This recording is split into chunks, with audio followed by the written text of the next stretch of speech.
How Not To is 9 years old today, the day I'm filming this and the day I'm publishing it. Usually I film things before I publish them. And that is weird to reflect on because in 2016, it wasn't really a popular thing to be doing social media. Influencers were made fun of, and it was not popular yet to have a channel. So with a little bit of work and a whole lot of luck, we're able to do a lot the last 9 years. I'm lucky that I accidentally got in early on something that is hard to shortcut today. I'm also lucky that I had a genre that I picked, highlining, that had a infinite feedback loop. The more I learned, the more I realized there was to learn.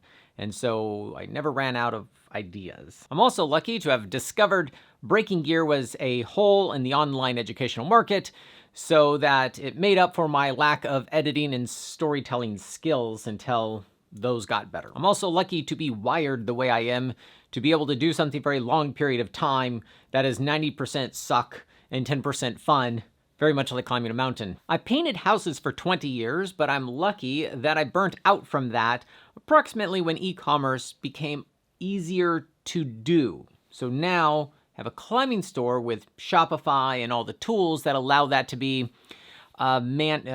easy is not the right word.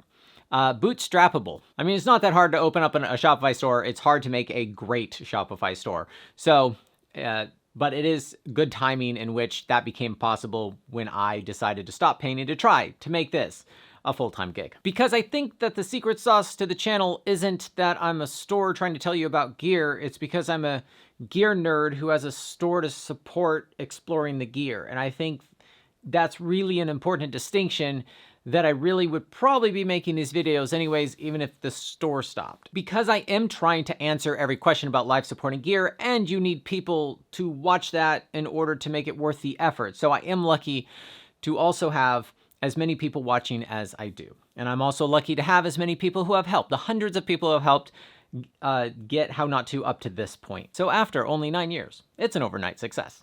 What's funny is back in 2016, I actually thought I could give 10 years of my life, which for easy math, we'll assume is 10% of my life. Wishful thinking.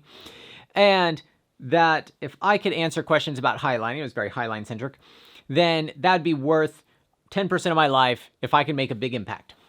We're at 9 years, and I am looking forward to what we can do next year. But before we get to that, what we are going to do, we're going to talk about what we have done up to this point.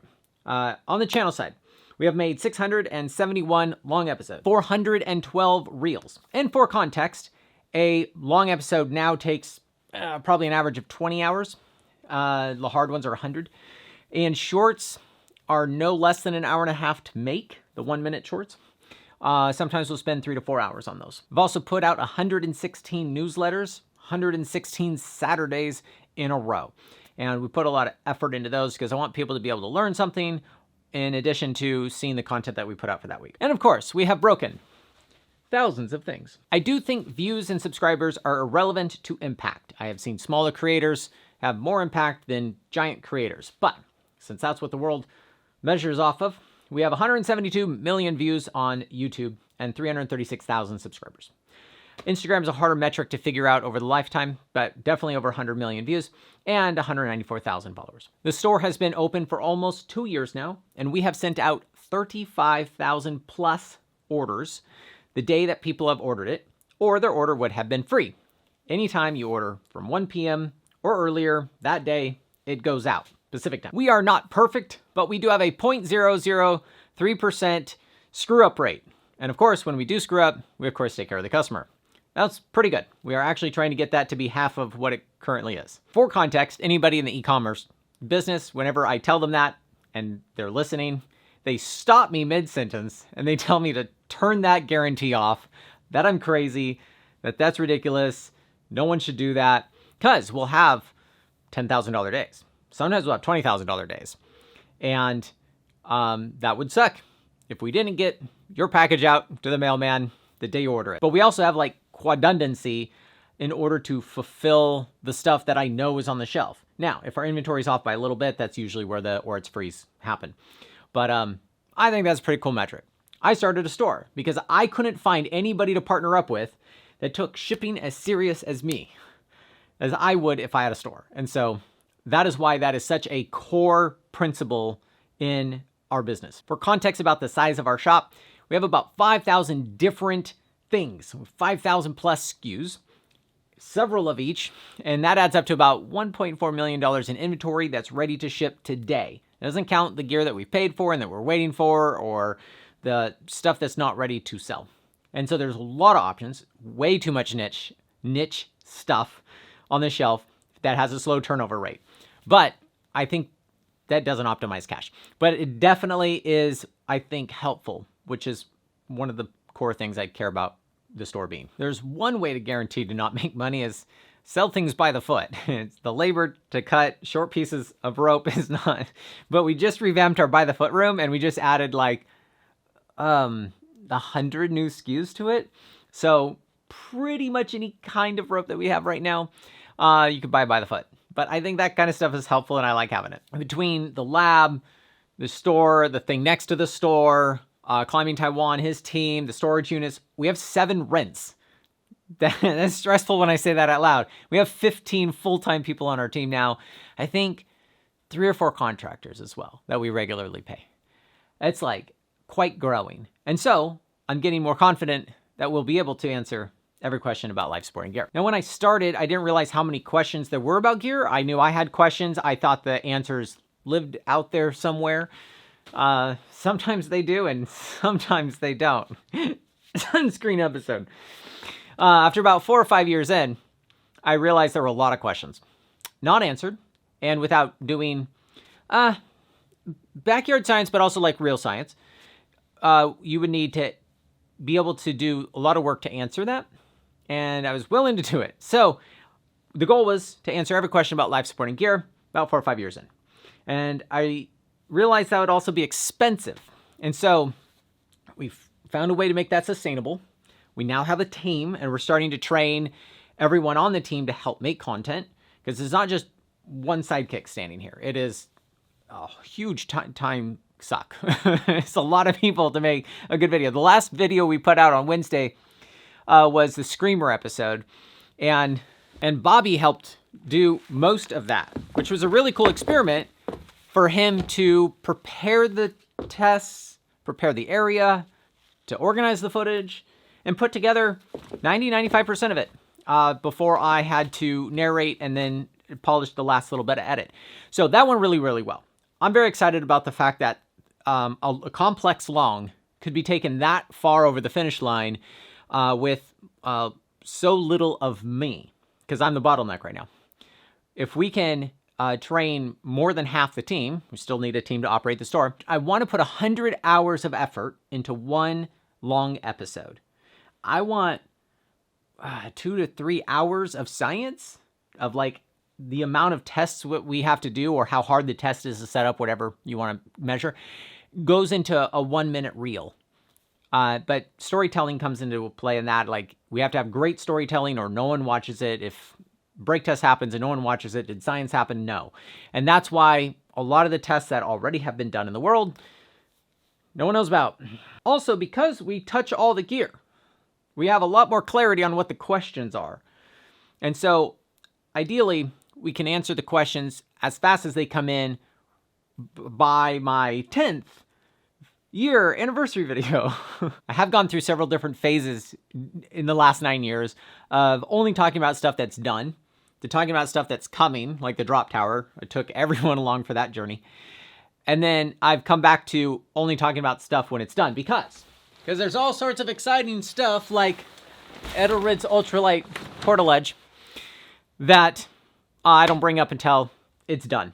But that's been sitting on that wall since Tommy Caldwell set it up for us over a month ago. I just want to make sure that when we talk about something, that I know a lot about it.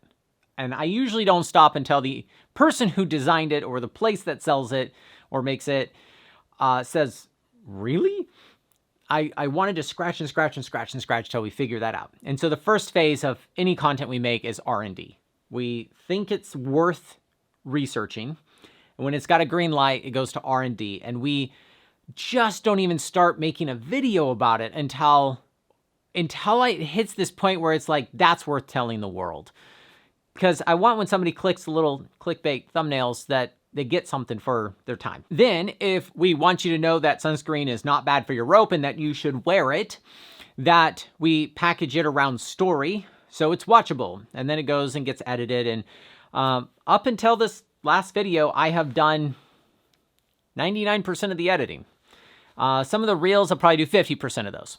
I do have more help editing the reels now because they're very formulaic in how we do those.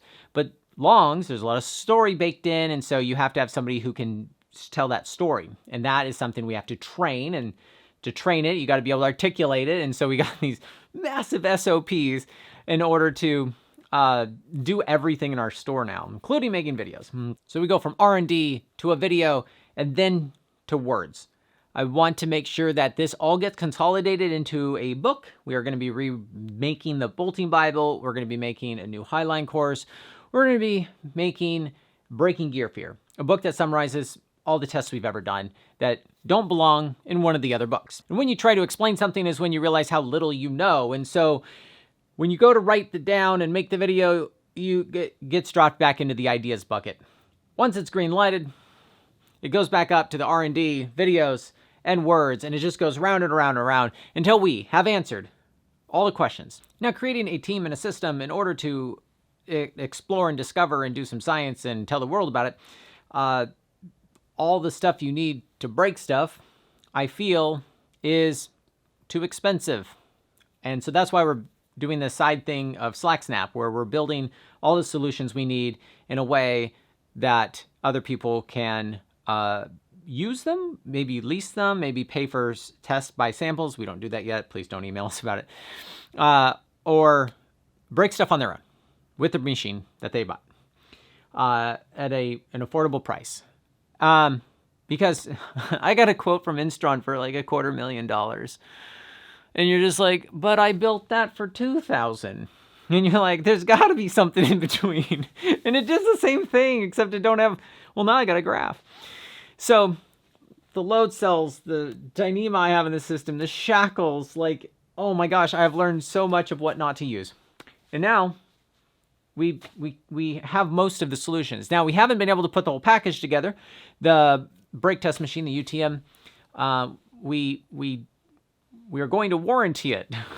So we want it to be really good when you get it. But we designed it from ground up in order for people to be able to assemble themselves like IKEA furniture, but that way you can replace the parts as you also accidentally break things you shouldn't be breaking, even though the software is going to make it bulletproof on you doing things you shouldn't do with the machine. But if you're like me, you will find a way to put a 5-to-1 on that thing and hurt itself. And then there you will be able to replace different parts. But also, I'm designing it for people who aren't engineers to use.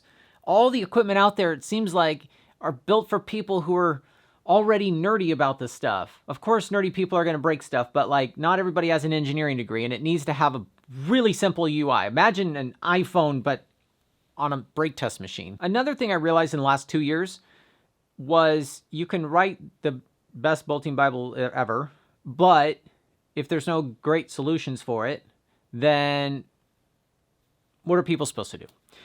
So I'm pretty excited that fact we were able to make stainless steel cheaper than most plated steel options and have it available. So availability is a huge thing at a price that is palatable to build to do an entire crag with. And that takes up about 25% of our space, our cash, and our camera time, which could be spent selling things that paid the bills. And I think that is super worth doing because like the whole point of the Bolting Bible was to put in better stuff that's going to last longer, be put in more correctly. And if you give people a pile of tools that are compatible and work together and are going to last a long time, then your Bolting Bible could be like 4 pages long. So now that we have this as a foundation of all the options you need, and we're going to revamp the Bolting Bible, I think that too is going to really, really succeed. I suppose the rest of the stuff goes for the climbing gear. The squash bag is something I just used on a mountain yesterday. and it was pretty stoked on. I used to take a grocery bag because all other stuff sacks were just a little too heavy, and this one has the thing around the middle, and so I designed that with high mountain gear. And we got another thing coming out soon that I haven't seen out in the market yet. So trying to fill in some of the gaps on the things that I think are worth having. I do appreciate you guys watching, doing all the links, subscribe, and all that stuff.